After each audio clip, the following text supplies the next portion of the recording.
This is Franchise Today, brought to you by FRM Solutions, providers of the best-in-class software solutions for franchise relationship management. Franchise Today is your destination for weekly information, conversations, and interviews with accomplished industry leaders, all of whom share best practices for sustainable growth and sensible franchising. Here now, your host, Stan Friedman, to kick off this week's podcast. And this is Franchise Today on Wednesday, February 26th. I am Stan Friedman, and I'm coming to you today from the FRM Studios in Atlanta, or more specifically, the FRM Studios located in the infamous Buckhead community at the heart of Atlanta, Georgia, or as I like to call it, the Jewel of the South. Hey, many thanks again to Chuck Runyon, co-founder and CEO of Anytime Fitness and Self-Esteem Brands, for a great interview last week. As you probably know, Chuck and his partner Dave Mortensen were honored as Entrepreneurs of the Year in front of more than 4,000 of their peers at the IFA's 2020 convention. This was just a week ago in Orlando. Anytime Fitness provides service to more than 4 million members globally, and I do mean globally, as they have gyms operating through their network of more than 4,000 franchise gyms in 40 countries on all 7 continents. Yes, that's right. They're the only franchise gym known to anyone with facilities in Antarctica. These guys have come a long way from humble beginnings in 2001, and they're only just getting started. If you haven't downloaded the episode yet, what are you waiting for? Pick it up wherever you go to download podcasts, or just ask Alexa to play the Franchise Today podcast. Today, following the front of the house, we'll be joined by Marcus Slater, CMTO at Deka Lash.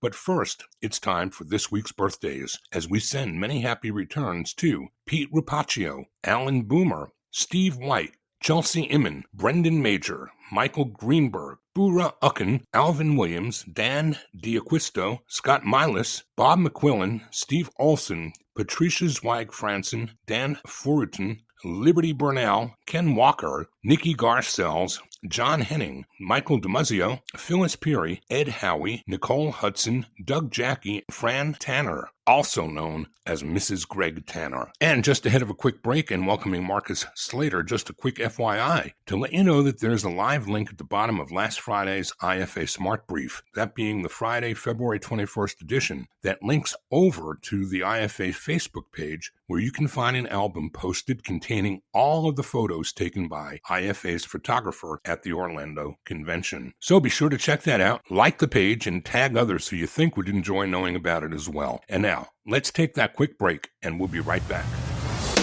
Franchise Today will be right back, but first, a word from our sponsors. Hey, Stan Friedman here with a word about Transitive, an amazing marketing platform that actually delivers what others can only imagine: accurate, dependable results that are second to none. All right, without getting too deep into the weeds, Transitive connects franchisees' customer data from all sources, providing high-octane fuel for their marketing engines. They then deploy machine learning, yes, artificial intelligence, which identifies various customer traits and habits, attributes that would otherwise likely go unnoticed, and it segments these customers into groups. This is important because, as we know, not all customers provide your franchisees with equal dollar value. But wouldn't it be great if they could easily identify who's who? Well, that's exactly what Transitive does. And what's more, it then accurately drives the appropriate offers to each of those customer groups, delivering specific personalized messages to each of the group's customers. Just like that, your franchisees are engaged in laser-focused target marketing, delivering them much more bang for the buck. You've got to see it to believe it, so what are you waiting for? Order up a demo today and tell them I sent you. Find them online at www.transitive.io. That's www.transitive.io. Marcus Slater is the CMTO, an acronym for Chief Marketing Technology Officer at Deka Lash, a company that is experiencing explosive growth within a $62 billion industry. Marcus is going to help us focus today on those lines that are getting fuzzier all the time between marketing and technology. This should come as no surprise to anyone who walked the exhibit hall at the convention last week by virtue of how many new exhibitors have the word digital somewhere in their corporate names or the materials that they offered about their services. Marcus is going to break it all down for us today. from the B2B perspective vis-a-vis franchise sales, and the impact, too, of digital on the B2C side of franchisee consumer marketing.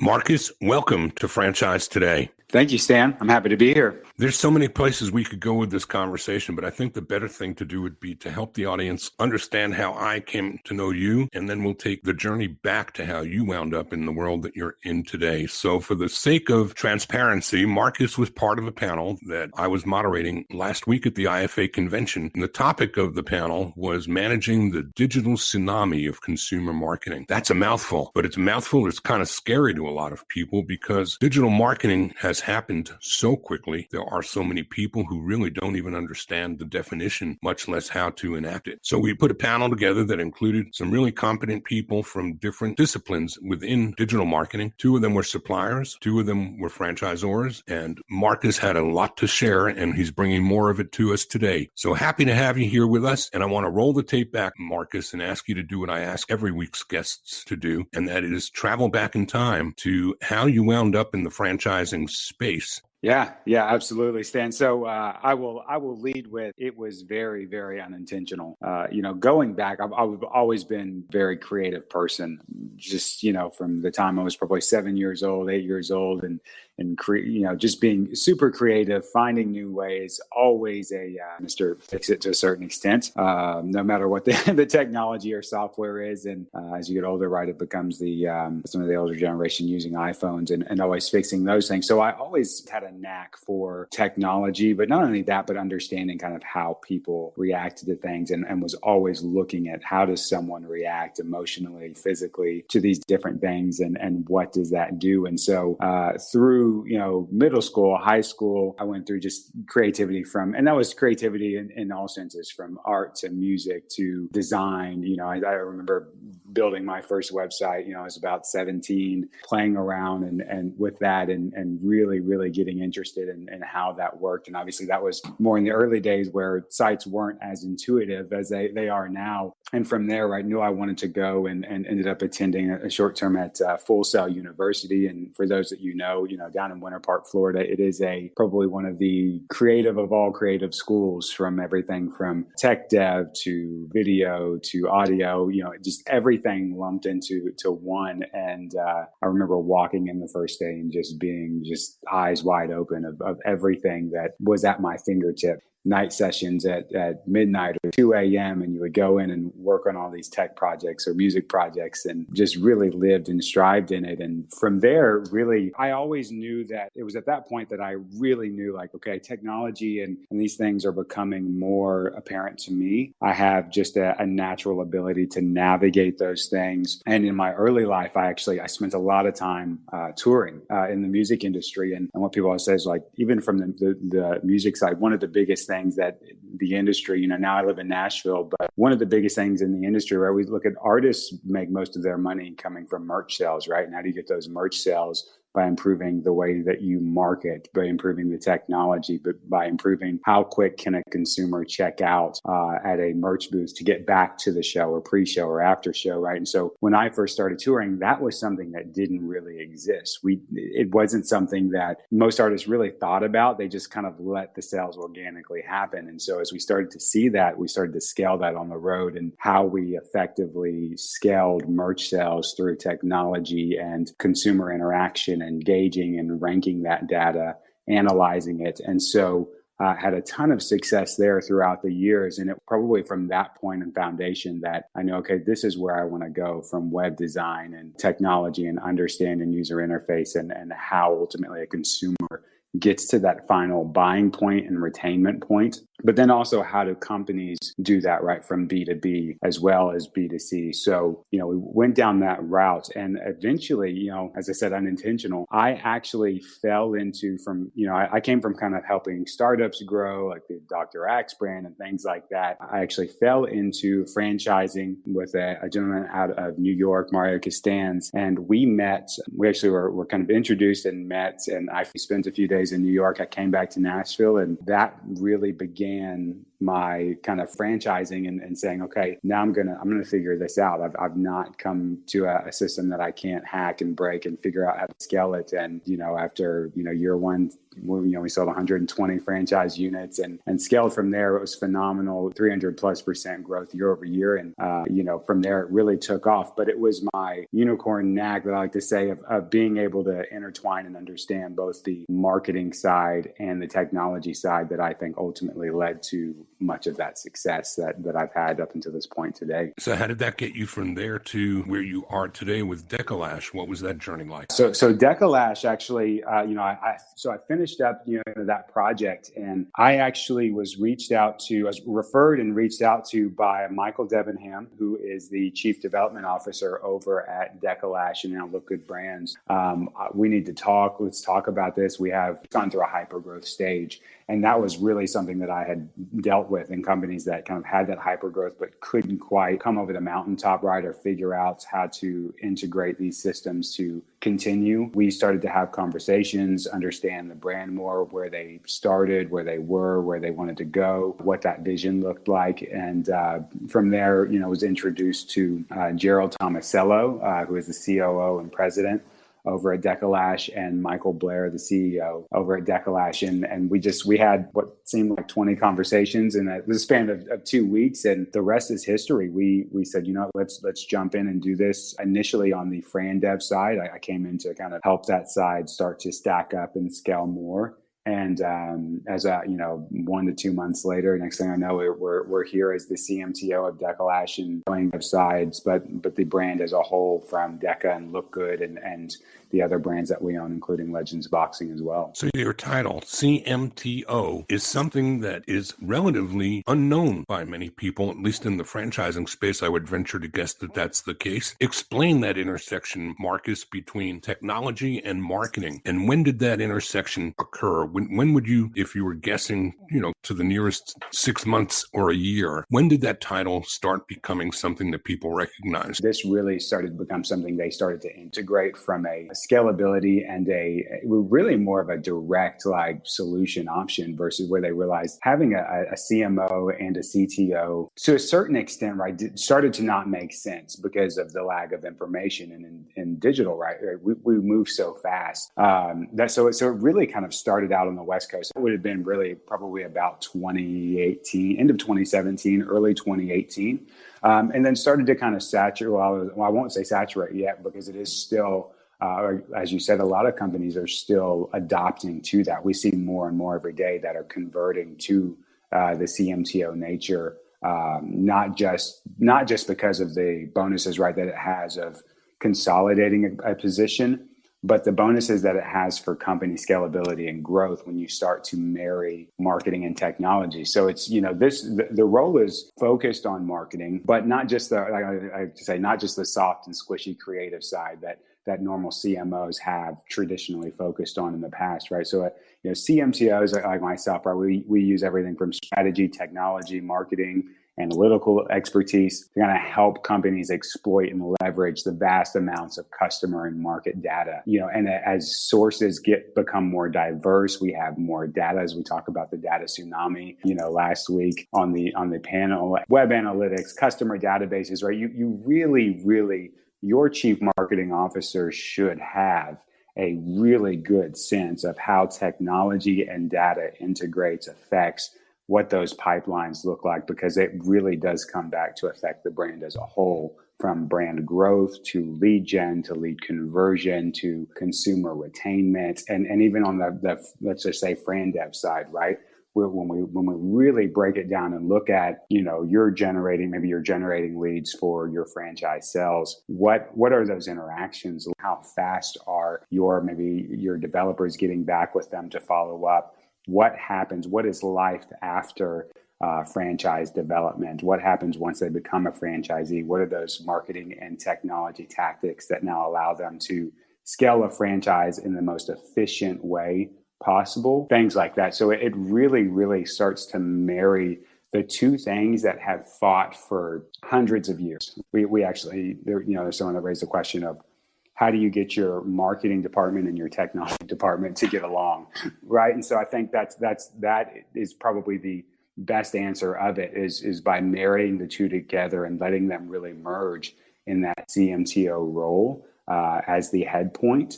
And then obviously, right, that breaks out into how do we as a brand navigate marketing and technology together to create the best user experience, whether that is on the consumer side or business to business side. All of it comes down to experience as you know, we as humans are starting to navigate and understand more of how brands control data, media, where our information goes, especially as we inch more towards data privacy and all of those kinds of things. It really becomes important that both sides are working hand in hand in the best way. I have experienced doing that is in a CMTO position versus having kind of two separate opinions that one might understand at this level, but then you have your CMO who doesn't understand technology, but then you have your CTO that doesn't understand marketing, ultimately creates gaps. Marcus, we're in a business model in franchising that, like it or not, the reality is franchising tends to lag in terms of being up to date on technology in many cases. And in some ways, franchising just slow to catch up with breaking trends. And at the same time as I say that, I say too that probably the lion's share of executives in the franchising space are more likely my age than yours. And so I say yours, the audience can't see you, but you graduated college in 2012, so you're significantly younger than yours truly. And that's typical, I think, of the profile of franchise executives are more my age than yours, and they are tackling marketing along with other initiatives in the growth of their businesses and the scaling of their businesses with backgrounds and experiences that are more like the old school of media than the current day transformation to digital marketing. Anybody who walked the floor of the convention in the exhibit hall, somebody between my age and even 20 years my junior, probably had a deer in the headlights look when you saw all of the digital this and digital that. How do you break that down to a franchisor executive today who's listening to you today? How do you help them break it down to the lowest common denominator of where do they start? What should they do first to get their arms around this intersection of marketing and technology? Yeah, absolutely. So I think, right, and absolutely right. Like for me, for someone that's, turning 31 in a few months to be in this position, it's been one of those things, right? A unicorn, and especially in the franchise industry, because it is kind of that older generation that is has been pioneering that and stays in that for a long time. But I try and go and pull in from everyone, like people like you, Stan, and I would say for franchisors, no matter what level you're at, owner, CEO, things like that, the very first step, right, is recognizing times are changing, really have changed, and being open-minded to that change and having someone come in, right, like myself, or that potentially understands the data-centric space of it all and how ultimately it affects what your franchise will do over the next, realistically, 12 months to 3 years to 5 to 10. But because of the movement of data right now, it happens so quick. And in 6 months' time, you can be yesterday's news, from a sustainable sense. And so getting started in that sense, I really say road mapping out and saying, hey, here is, some of it is a gut check as a franchisor to say, hey, here's where we want to be in 5 years. How do we get there? And then modeling, right? Looking at all these companies that are doing it, because there are a few, right, franchisors who have taken that step already, who have navigated and moved into more of a technology centric. Deka Lash is one, but there are many others as well. Finding them, networking, looking at them and saying, hey, how do we do this? And what softwares fit our company? Where does that start? And how does it help the entire ecosystem, right? When you're thinking about the franchise, how does it help the franchisor in and of itself? How does it help the franchisee? And then ultimately, right, how does it help the consumer to create just this high performing ecosystem there? But really navigating, the basics of CRM and automation, right? I'm not saying jump right in and go straight to AI or anything like that, because that's an undertaking, and understanding those pieces and do they fit your business model.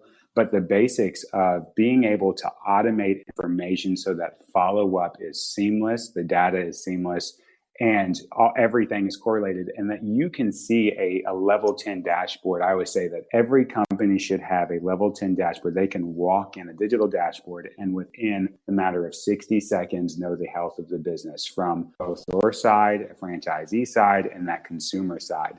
And that's something that we have been working to implement it even on the Deka level as well, in that sense. But starting with a CRM, right? There's tons out there right now. If you just go to Google and you type in CRM, you're going to get ads for days. But navigating and testing and figuring out what CRM makes the most sense, because if you can push data from all of these other diverse places into that CRM and then aggregate that and pull it out into a dashboard, you've just jumped 100 steps in moving in the right direction. So I would say, start with the CRM.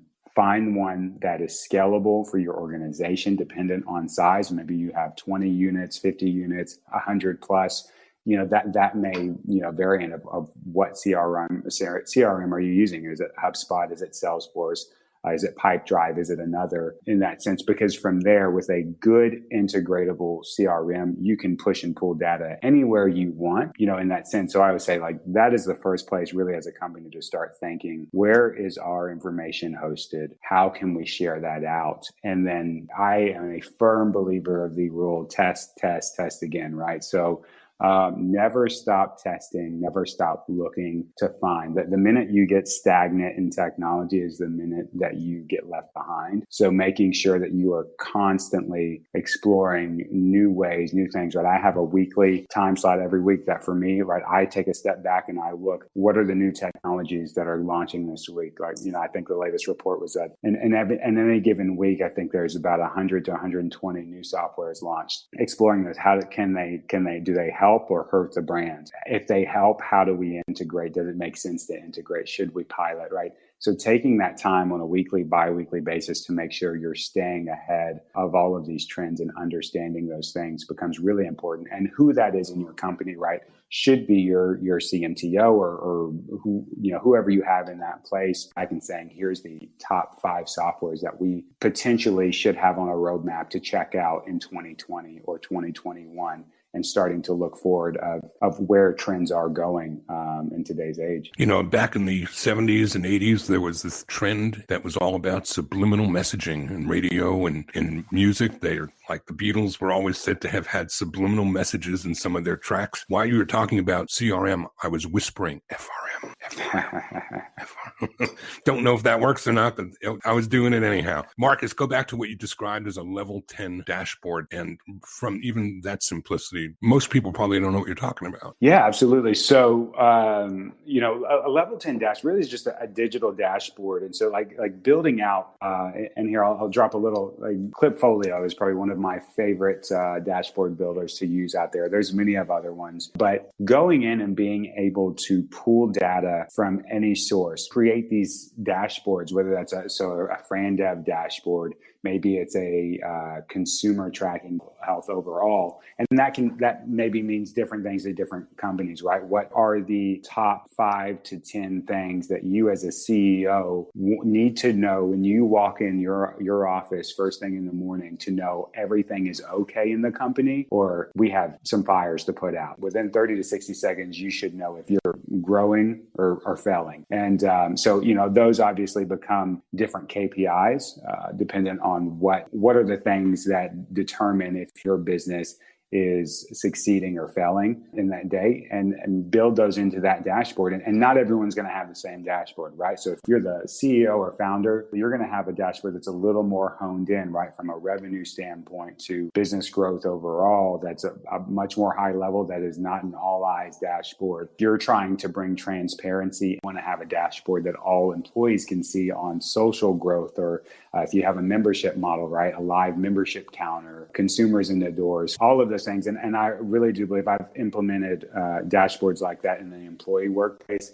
I will tell you, probably one of the biggest motivators in transparency of where the company is going and the health of the company within respect of that level of employees walking by and being able to see a dashboard to say, hey, here's a live counter of our memberships from all of our locations across the U.S. We're at 8 a.m., we're at 1,000, but by 5 p.m., we're at 1,300. There's no better motivator for them to just feel like they're more, they're a part of something, they're building something. And when your employees feel motivated, right, they give that extra 20, 30% of work in towards it. It helps employee retention, all of the things, right, that ultimately affect company as a whole. Even from a FranDev perspective, I would say, like, sometimes we get so honed in on the model of the business that potential franchisee is going to own. But there is a big culture piece to that. Potential franchisees buy into the culture of corporate as well. And so being able to show some of those internal pieces of the culture there become a huge, huge win in FranDev. We're going to take a quick break right about here and pay some bills. And then when we come back, let's try to unpack this a little bit more in the time that's left to us so that we can leave some nuggets with the audience to benefit them on their path to digital mastery and marketing, a little bit on the B2B as well as the B2C side. So what do you say we take a quick break and we'll be right back with Marcus Slater, Chief Marketing Technology Officer for Deka Lash.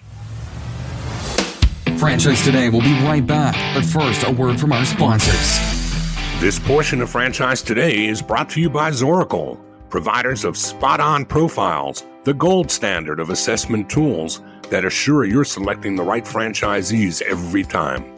Unlike DISC or others that simply gauge personality or communication styles, Zoracle's spot-on assessments are all franchise-specific and based upon 7 sciences that nail the results each and every time.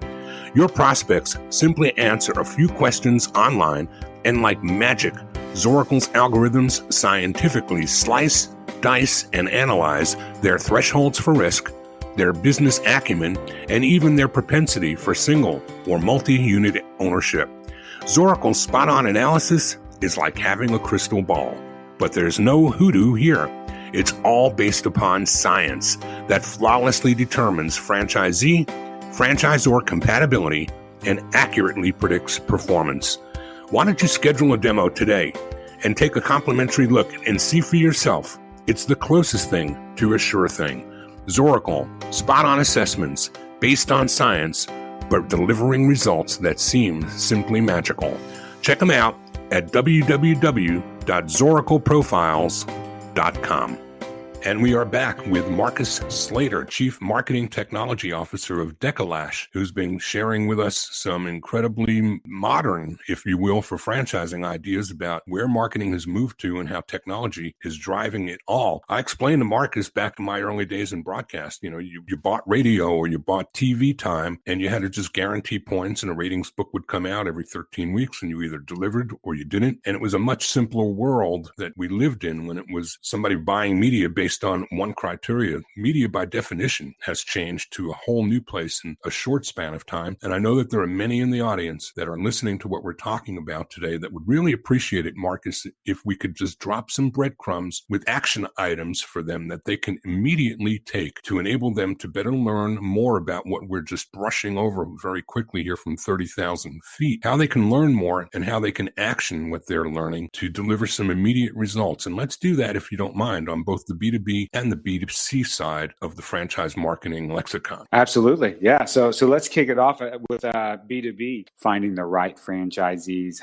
As far as breadcrumbing this, right, and giving really good walking points, get your pens out, or if you're a note taker, as I am on the computer or iPad. The biggest first step that you can take that won't cost you a dime. If you're running out of Google Sheets or an Excel sheet, your FranDev, move it to a CRM. Move it to HubSpot is by far one of my favorites.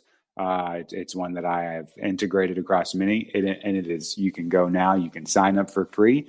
If you need to add a sales user license, I think it's like $50, right? So no major expense there. Import that data into HubSpot and play around with their reporting feature to start to look at what are the correlating identities that each one of your contacts on your list have, from age to gender to all of these types of things. There, HubSpot has tons of tutorials, or you can choose another CRM that probably, with YouTube nowadays, you can just about learn how to build a rocket ship. So you can check out those tutorials, but find out exactly how to leverage those reports. It's really user friendly, but it'll allow you to start to understand, here are the ones, right? And then kind of versus them towards, here's the ones that have closed, and here's the ones that are still open, and here's the ones who are, have been 89 or are dead leads, right? And start to understand the difference in between those.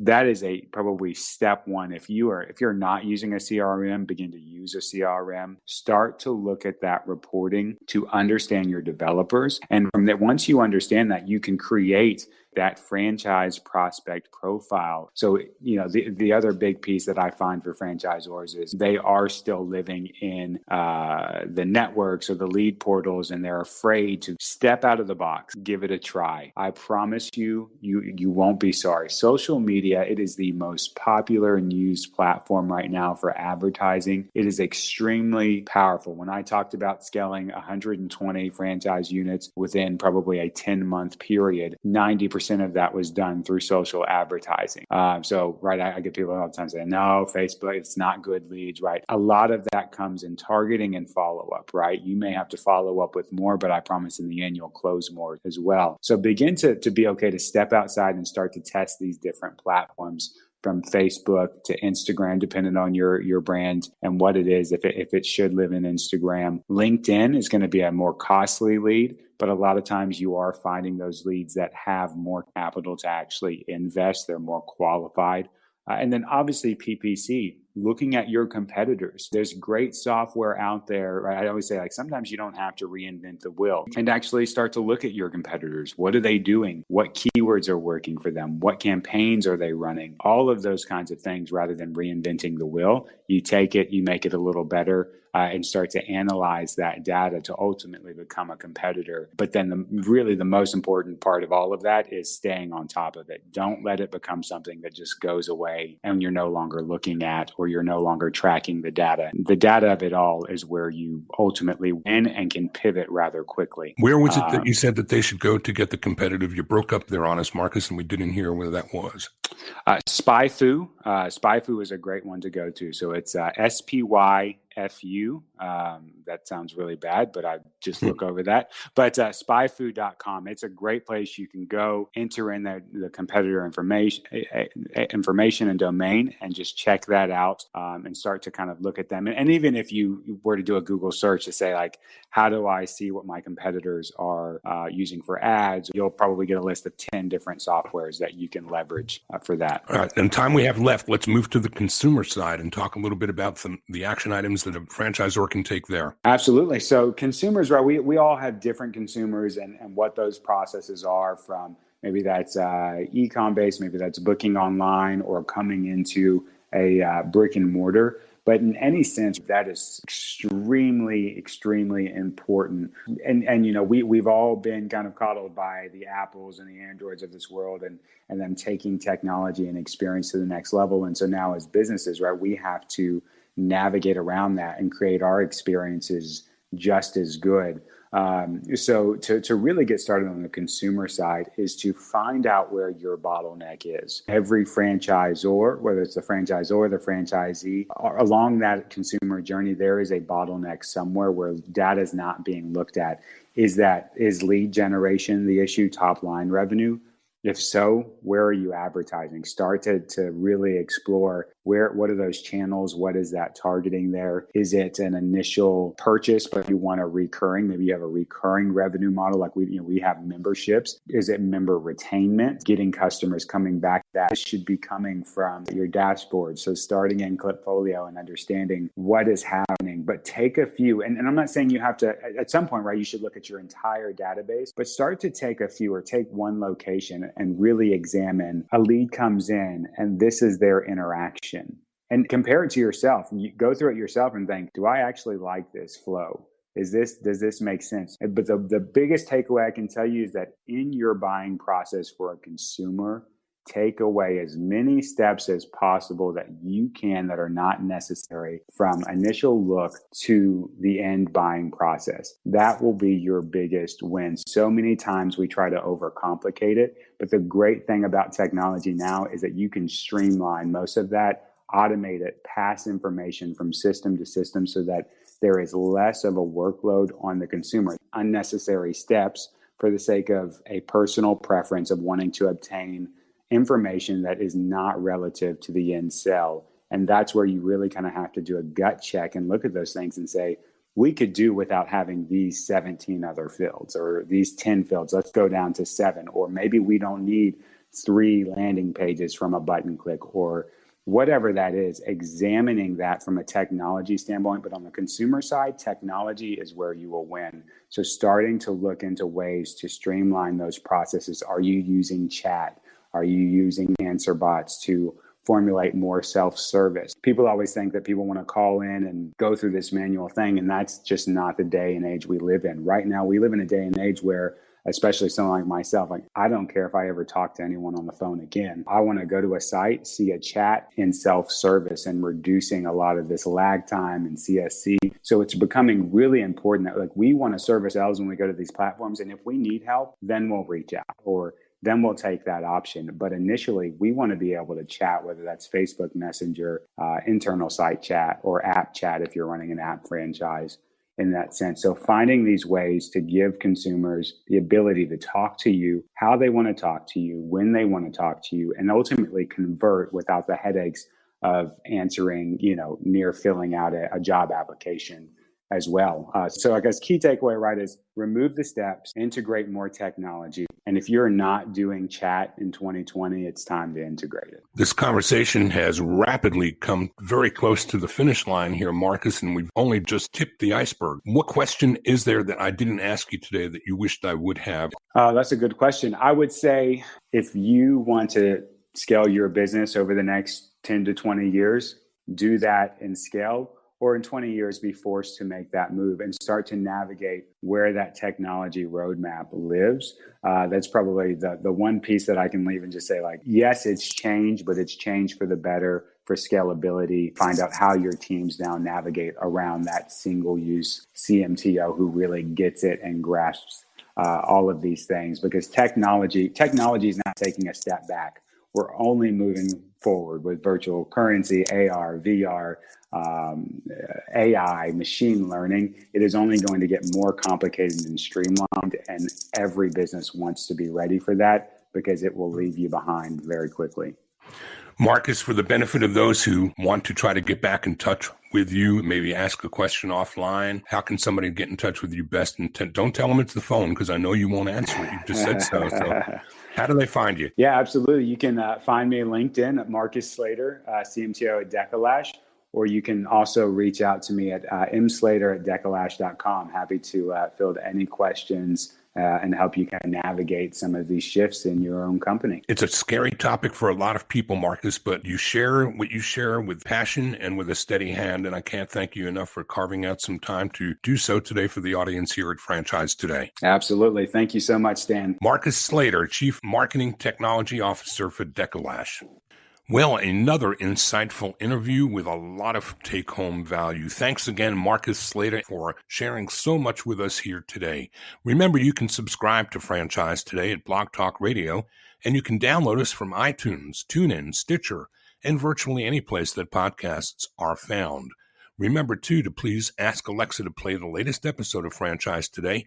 It's as easy as that to find us on demand. Like us on Facebook, and remember, I'm always happy to hear from you with recommendations for guest interviews and any thoughts or comments you'd like to share about the podcast. All of my contact info is easily found on my LinkedIn profile. So until next week, when I'm joined by Brian Sanders, CEO of I9 Sports, I'm Stan Friedman, wishing you the best, the very best of all things franchising. And Franchise Today is out.